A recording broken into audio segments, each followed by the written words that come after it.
हाय दोस्तों, very good morning from Jibby. Jibby एक बड़ा खूबसूरत गांव है हिमाचल प्रदेश में। और हिमाचल के अंदर एक से बढ़कर एक खूबसूरत वादियां हैं। उन्हीं में से एक घाटी है तीर्थन घाटी, जहां आज मैं जा रहा हूं। यहां से तकरीबन 20 किलोमीटर है। वहां जाने के लिए 8 किलोमीटर नीचे जाना पड़ेगा। बंजार नाम का एक बाज़ार आता है, वहाँ से डाइवर्जन है तीर्थन वैली के लिए। इस तरफ का रास्ता अभी जो आखिर का 20-25 किलोमीटर काफ़ी संकरी है और ख़राब भी है। नया रोड बनना पास तो हो गया, अब देखो बनेगा कब।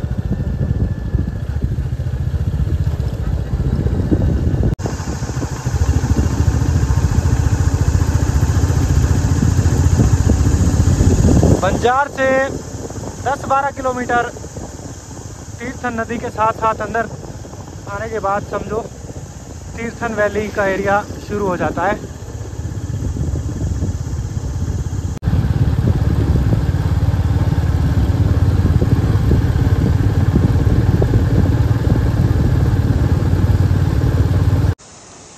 बंजार से तकरीबन 10 किलोमीटर अंदर की तरफ आने के बाद ये गेट आता है the great Himalayan national park का।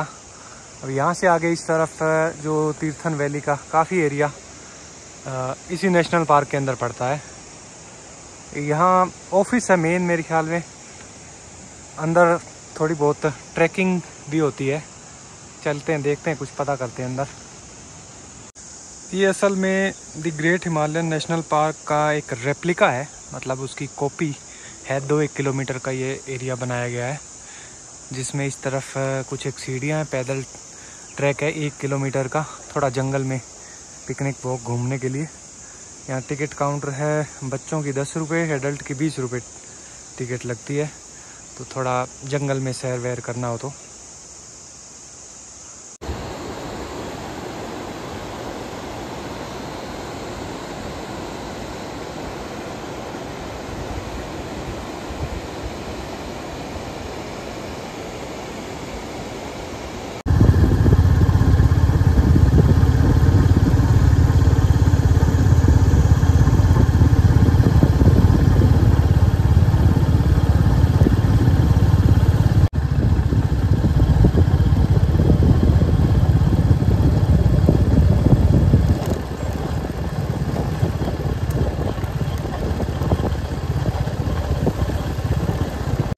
तीर्थन वैली के अंदर एंटर होने के बाद एक छोटा सा बाज़ार आता है, गुशैनी।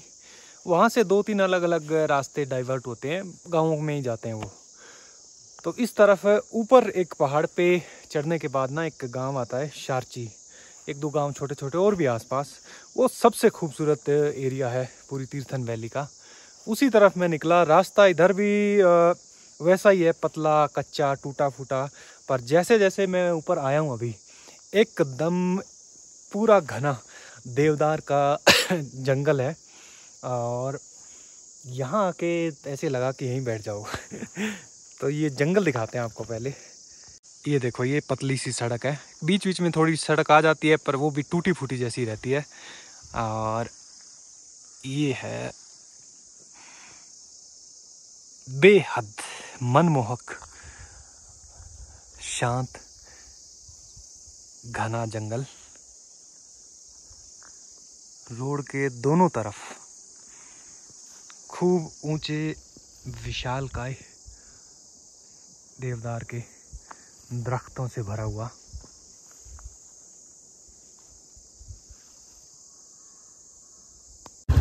एक तो जंगल की वजह से, दूसरा थोड़ा हाइट होने के कारण यहाँ नीचे के मुकाबले ठंडक ज़्यादा है। इस इलाके में बर्फ़ भी पड़ती है सर्दियों में।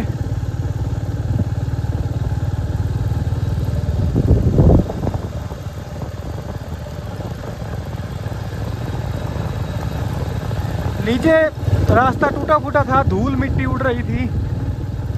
पर यहाँ आके एक तो कोई ट्रैफिक नहीं है बिल्कुल भी, तो काफ़ी बढ़िया नज़ारा है।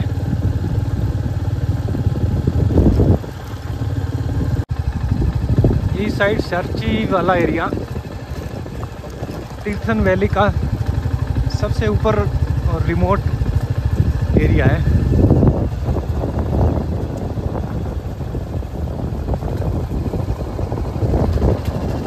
वाह, ऊपर वाले पहाड़ पे बस उधर एक थोड़ा सा पैच दिख रहा है जहाँ कुछ एक खेत है, अदरवाइज इस तरफ इतना डेंस फॉरेस्ट है ना।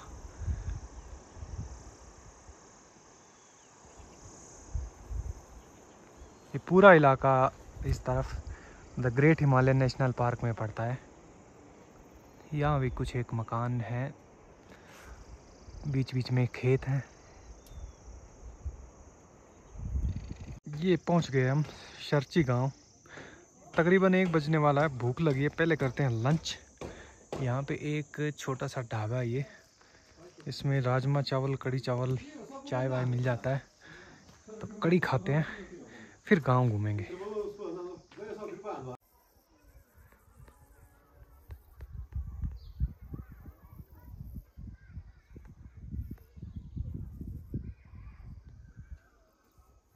शर्ची गांव एक पहाड़ी के बिल्कुल ऊपर बसा हुआ है और इसमें मोस्टली जो मकान है वो पुराने ट्रेडिशनल स्टाइल के हैं। कुछ एक इस तरफ हैं, यहाँ एक छोटा मैदान है, गांव का ये सेंटर कह सकते हैं, और बाकी आधा हिस्सा इस तरफ रह जाता है। यहीं पे एक मंदिर है, मंदिर आई थिंक इस तरफ है।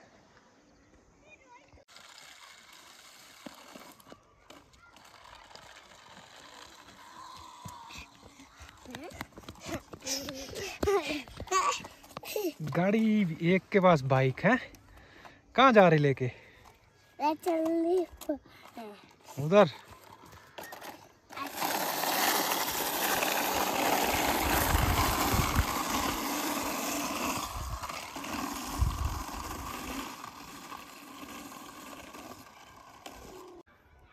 पहाड़ों के अंदर जो मकान और उसके बाद मंदिर बनाने का जो डिज़ाइन है इतना सुंदर होता है। बहुत मशक्क़त और मेहनत लगती है उसको बनाने में।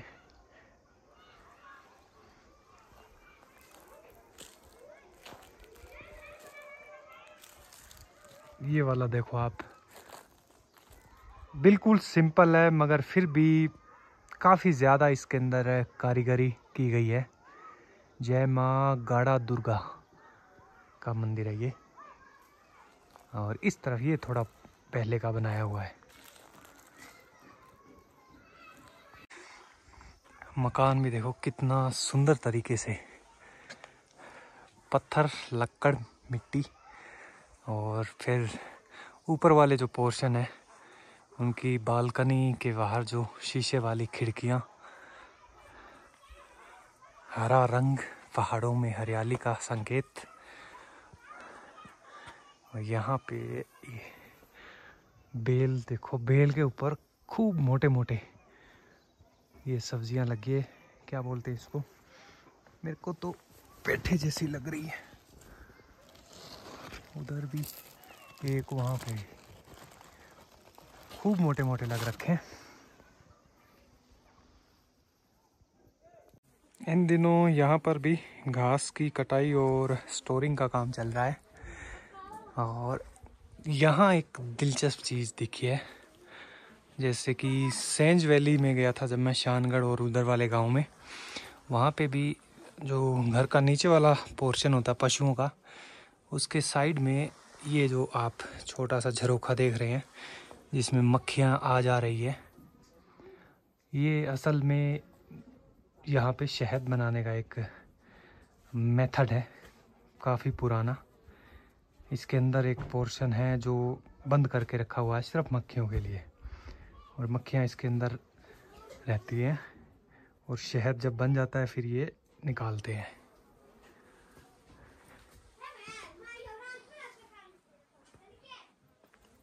ये इस तरफ स्टोर रूम जैसा है, इसमें राशन, घास, लक्कड़।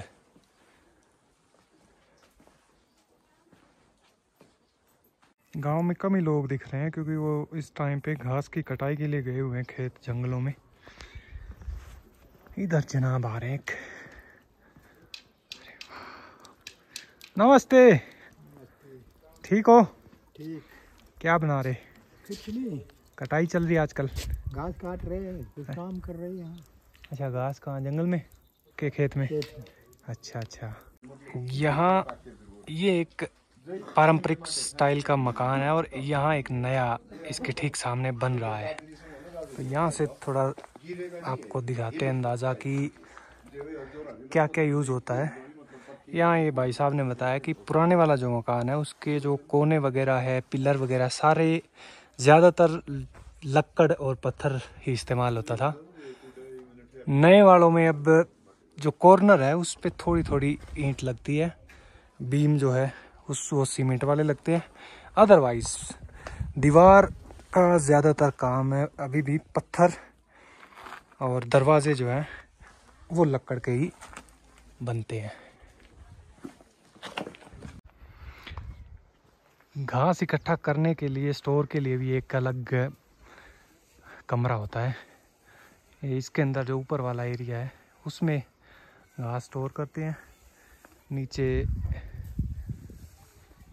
डंगर पशु बनते हैं। ये गाय बंधी है इधर। ये छोटी सी थ्रेशर जैसी मशीन लग रही है, अनाज हार्वेस्ट के टाइम इसकी ज़रूरत पड़ती है। वाह,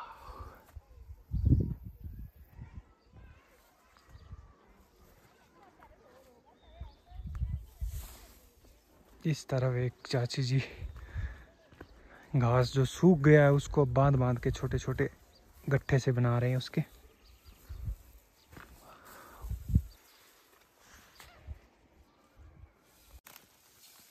ये मकान में देखो इस तरह से फिर सूखा घास ऊपर स्टोर करके छत पे एक टीन का पतरा लगा देते हैं। पहले वालों में वो जो पत्थर की स्लेट, ताकि जब बर्फ़ गिरे तो ख़राब ना हो।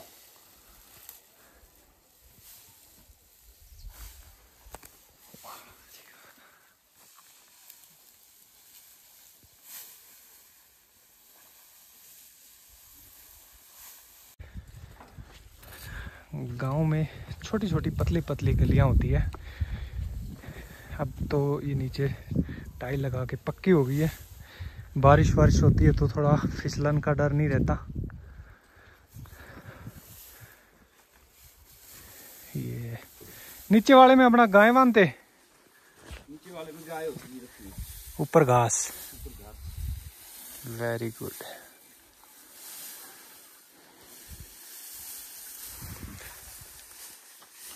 ये वाला जो वो ना गाय के नीचे जो बिछाते हैं सूखा घास है, झाड़कू बोलते हैं इसको। क्या बोलते हैं?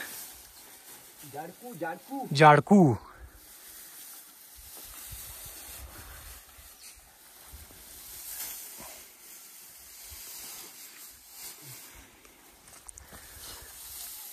पूरा प्रॉपर सिस्टमेटिक तरीके से सारे घास को अंदर फिट करना होता है।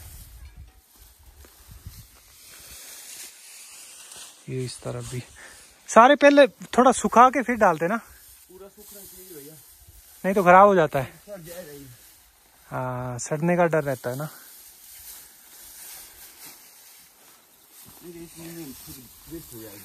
हाँ, बदबू आने लगती है।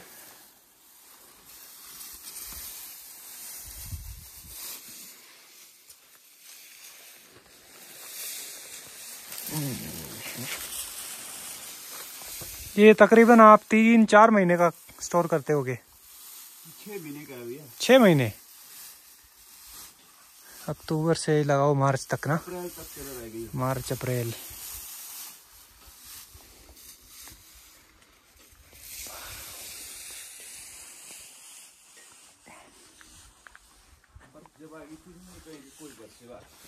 हाँ, बर्फ में तो फिर खेतों में भी घास नहीं होएगा, जंगल में भी नहीं मिलना। जंगल तो जाते ही नहीं, कोई बाहर ही नहीं निकलते यहाँ से। कई बार ज्यादा बढ़ती है ना, कई बार कम बढ़ती है। हाँ, बर्फ तो फिर चाहे थोड़ी हो या ज़्यादा फिर बाहर कहाँ निकलेगा।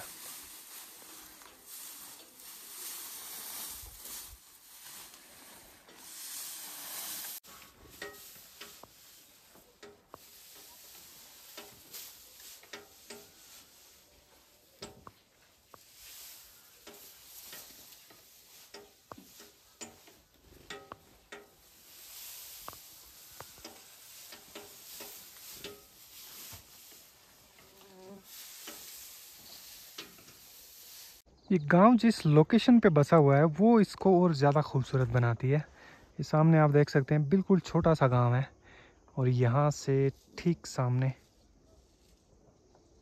इतने सारे पहाड़, घने जंगलों का नज़ारा और गांव के आसपास नीचे ये लोगों के खेत हैं, बगीचे हैं। इन दिनों सेब की फसल की हार्वेस्टिंग हो चुकी है। मक्की वगैरह एक दो और जो फसलें हैं लोकल वो भी निकल चुकी हैं। अब सिर्फ घास इकट्ठा करने का काम चल रहा है विंटर के लिए।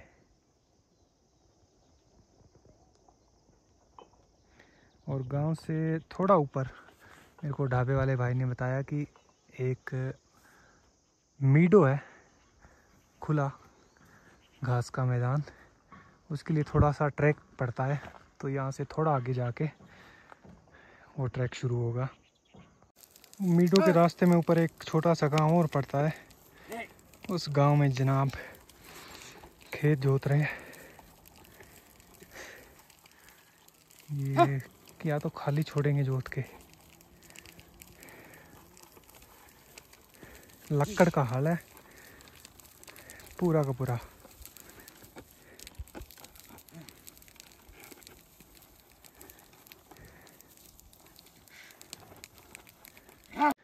खेतों में सेब के बगीचों के अलावा यहाँ पे गोभी के भी खेत हैं और इस तरफ ये राजमा।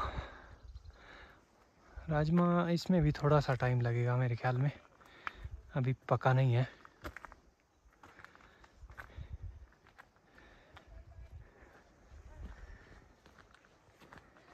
उधर सामने है ये गांव। ये शर्ची से भी थोड़ा छोटा पड़ता है और इस गांव के बाद आगे जाके जंगल में कहीं पे वो मीडो है। वहाँ से अब ये खेतों के बीच पतली पगडंडी आ गई है जो जमला गांव की तरफ आ जाती है। और यहाँ के ना ये रंग बिरंगे जो कुछ बीज वाले जो दिख रहे हैं प्लांट्स, ये आई थिंक वही है जो कुगदी गांव में वो एक आंटी जी जिनको झाड़ झाड़ के एक तरफ कर रही थी, जो यहाँ लोग व्रत रखते हैं उस टाइम पे इनको अपना खाते हैं। तो ऐसे देखो इस तरीके का होता है छोटे छोटे वो। और जब ये सूख जाएंगे तब फिर इनके अंदर से ना छोटे छोटे बीज निकलते हैं। And here we are in the Jamla village. वाह, यहाँ तो आते ही ना सबसे पहले एक घास का स्टोर रूम है। ये 2-3 मंजिला, इसमें पूरे में घास है।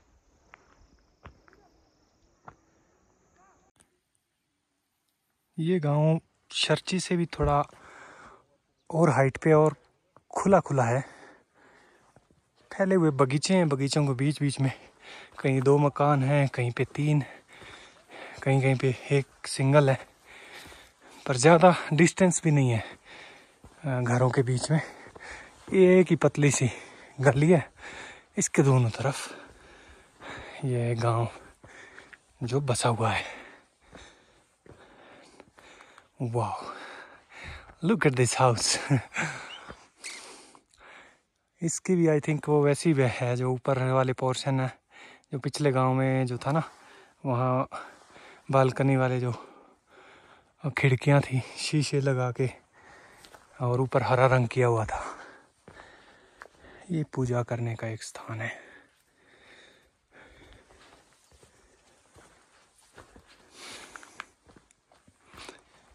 Very beautiful.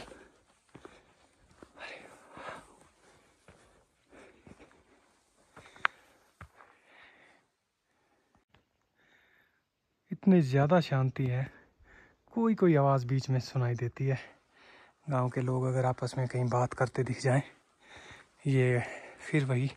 इसके सामने भी एक ये थ्रेशर ही है जो अनाज निकालने के लिए, इसको शायद अनाज यहीं पे ला के रखते हैं ये, और ये मशीन को कहीं पे मूव नहीं करते।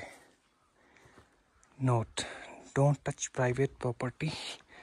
ओके जी।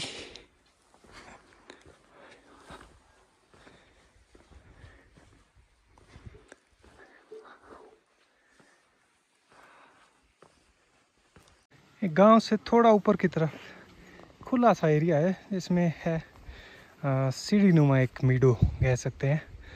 प्लेन तो नहीं है उस तरफ भी, पर या we can say it's a beautiful open space जहाँ गांव के पशु चरते रहते हैं। इस तरफ एक छोटा सा वुडन वो स्ट्रक्चर बना हुआ है, इसके ऊपर लिखा हुआ cafe, but I don't think it's open. और बीच बीच में छोटे छोटे पेड़ों के झुंड भी हैं।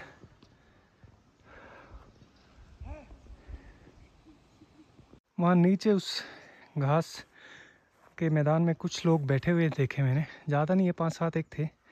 पर मैं टहलते टहलते थोड़ा ऊपर की तरफ आ रहा हूँ, क्योंकि यहाँ ऐसा कुछ फिक्स वो नहीं है कि वही सिर्फ स्पॉट है, और अपना भी कोई वो नहीं है कि एक जगह तक बस आना है और चले जाना है। जहाँ तक जा सकते हैं ऊपर थोड़ा बहुत टहलते हैं। इस तरह एक बड़ा सुंदर सा बगीचा है सेब का, और अब आगे ट्रेल तो नहीं है ऐसी कोई, अपनी मर्जी से ही टहलते टहलते चढ़ते जा रहे हैं ऊपर।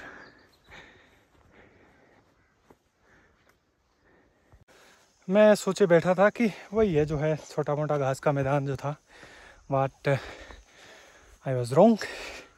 वहाँ से थोड़ा ऊपर आने के बाद नीचे एक छोटा सा कैफ़े है, उसने बताया थोड़ा सा ऊपर है जो प्रॉपर मीडो जिसको बोलते हैं यहाँ का।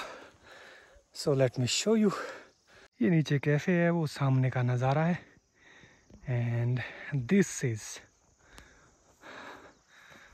Not a very big but it is of considerable size. काफ़ी प्यारी सी जगह है ये। ऊपर एक तरफ घना जंगल रह जाता है और बीच में ये घास का मैदान है, एंड फिर नीचे या सामने की तरफ पूरे पहाड़ों का ये शानदार नज़ारा। ये गांव के जो लोग हैं कितने लकी हैं कि इस खूबसूरत से कोने में रह रहे हैं, पहाड़ों की गोद में। यहाँ मीटू के ऊपर एक कोने में ओपन एयर सैलून चल रहा है। भेड़ों की ऊन की कटाई कर रहे हैं ये शेफर्ड लोग। इसकी ताज़ा ताज़ा कटिंग हुई है अभी, एकदम देखो हल्का हल्का फील हो रहा होगा इसको। ये ऊन है इस तरफ, ये वाइट जो शीप है, और ये इस तरफ है ब्राउन, ये वाला है ब्लैक। एक जनाब वहाँ भी लगे हुए हैं। अब आप नीचे की तरफ जा रहे कि आप इधर के ही हो? इधर के ही है। अच्छा, गांव के ही है। ओके, मैं सोचा गद्दी लोग जो होते हैं ना अपना नहीं, इस टाइम नीचे की तरफ।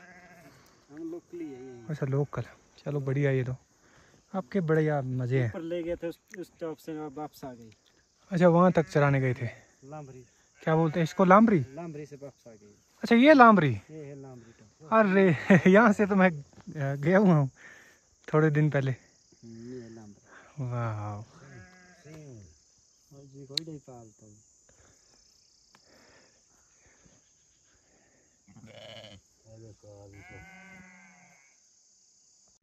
तो ये इलाका सच में another hidden corner of Himachal Pradesh. Tirthan valley बोलते हैं इस पूरे एरिया को। ये एक पार्ट है तीर्थन वैली का, और बहुत खूबसूरत और पीसफुल जगह है। यहाँ से भाई ने बताया कि पैदल वो जो पहाड़ की चोटी है उसको बोलते हैं लामरी टॉप। तो जब मैं आया था 3-4 महीने पहले, जलोरी पास का ट्रैक किया था मैंने जिब्बी साइड से, तो वो यहीं से होके गया था, लामरी से फिर जलोरी निकला था। सो यहाँ तक भी आ सकते हैं अगर आप आते हैं कभी। 1-2 दिन इस गांव में आसपास एरिया में आराम से बिताए जा सकते हैं। और हल्की फुल्की ट्रैकिंग करनी हो, ज़्यादा नहीं, तो इस तरफ जंगल में जहाँ तक मन हो जा सकते हैं। थोड़ा सा और अगर आप पुश करेंगे तो वहाँ टॉप पे लामरी टॉप है, एक छोटा सा पास है, और वहाँ बहुत ही खूबसूरत, इससे भी काफ़ी बड़ा, कई गुना बड़ा घास का मैदान है, जहाँ से 360 डिग्री व्यू दिखाई देता है चारों तरफ का, इवन किन्नौर तक के पहाड़ों का। Otherwise you can just relax and enjoy the beauty of nature here in this village.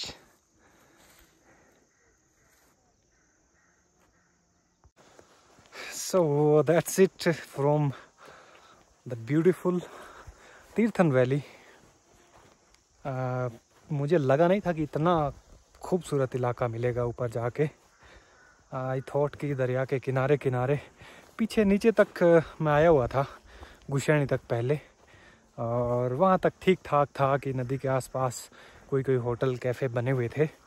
But वहाँ से जब आप ऊपर की तरफ चढ़ना शुरू होते हो पहाड़ों में, तो मेरे ख्याल में जो असल नज़ारा है इस घाटी का वो दिखना शुरू होता है। यहाँ के दूर दराज के गांव, वहाँ का इतना पीसफुल सिंपल लाइफस्टाइल, और कुदरत के अंदर तो कोई कमी दिखाई नहीं देती है आपको। जंगल मिलेंगे, घास के मैदान मिलेंगे, सेब के बगीचे मिलेंगे, और फिर यहाँ से चारों तरफ ना ऊंचे ऊंचे पहाड़ों का नज़ारा। चलते हैं फिर, मिलते हैं किसी और इलाके में। अभी हिमाचल के अंदर ही है कुछ एक दिन, फिर पहाड़ों से लंबी छुट्टी लेंगे।